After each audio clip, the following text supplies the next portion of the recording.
gone through so much to get to this point. So now it's time for the fun stuff. I got rid of all of my underlayers and my rough drafts and my grids, and I've just got my solid letters here. So now I'm going to take these solid letters and I'm going to show you how to play around with some color, play around with some effects, and get your quote to be finalized. Now right now I've got a solid black and I'm going to change it around. I'm going to work with blues today, all different types of blue colors. So I am first going to change the major tone of everything and add some blue hues instead of the black. So I am going to my fill. I am going to my little color wheel. You know, you can also kind of explore all different types of palettes and whatnot inside of this color wheel, but I am going to just kind of come over to blue and find a nice blue tone to get started with today. All right, and I'm just gonna tap into my solid letters here.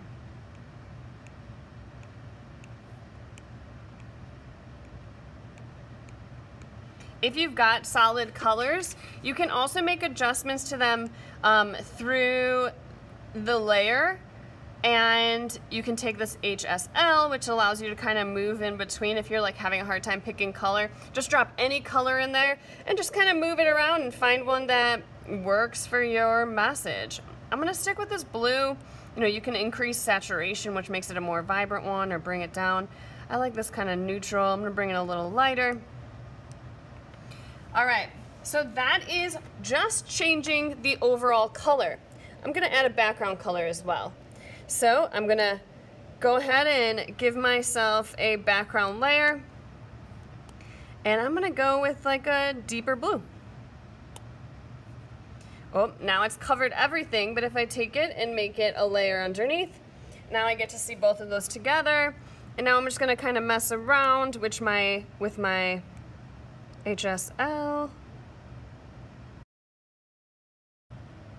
All right, so I've got some solid colors here. Now I'm gonna show you how to play around with this a little bit more and have some more fun. First things first, I'm going to show you how to create a little bit of a shadow here. It's the easiest thing you can do to mess with your lettering. I've got my words here on the right, and I am just going to duplicate this layer. So now it's created an additional layer on the side, and I'm going to take my move tool and I'm just going to move it a little to the right. Let me turn off that background. So this is my shadow layer. I'm just gonna go to this shadow layer. Actually, let's keep it both on. I'm gonna take my shadow layer and do my HSL, and instead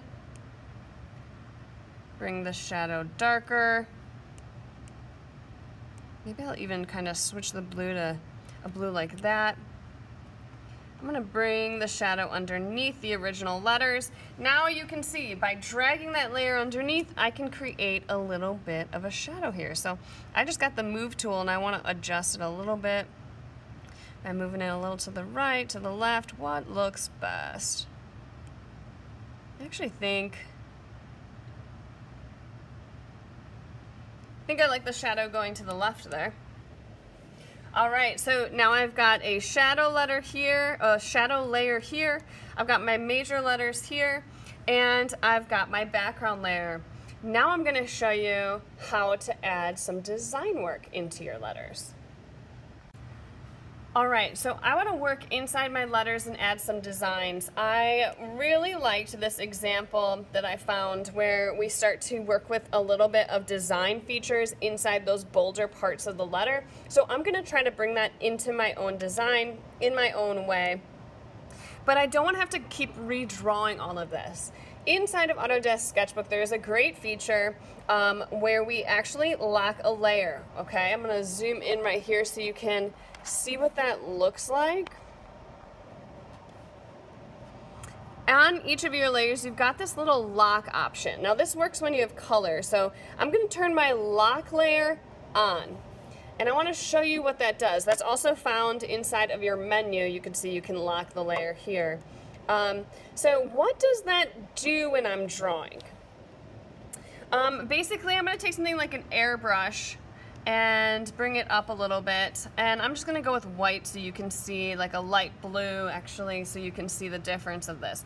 Now, because this layer is locked, inside this light blue here, I will not draw outside of the layers, okay? If it's unlocked, I'm going to unlock it right now, and I try to draw, I'm going to get all outside the layers. So I don't want that. I'm going to lock it.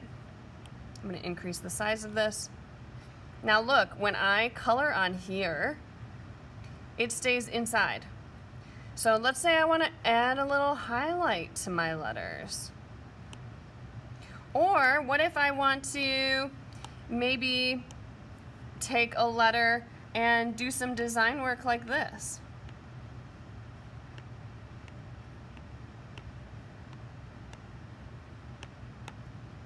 Or, you know, there are so many different options. You can start to play with your library, and maybe you want to play around with some of these like textured tones. That's not bright enough. Let's see if I can do this.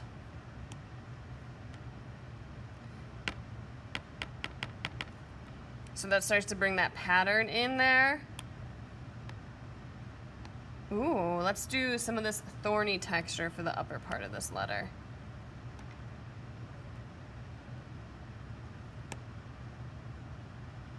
So you could see you could mess with different textures now inside of your letter.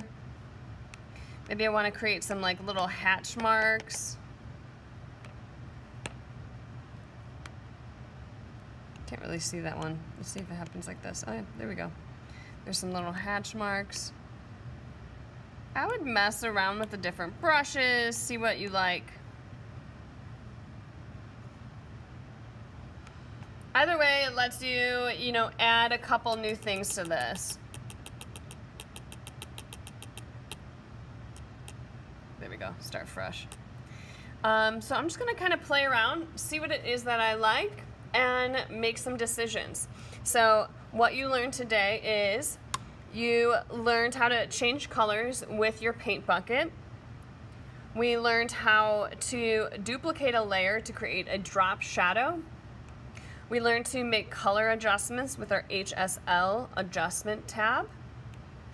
And we also looked at locking layers in order to add some designs to your drawing.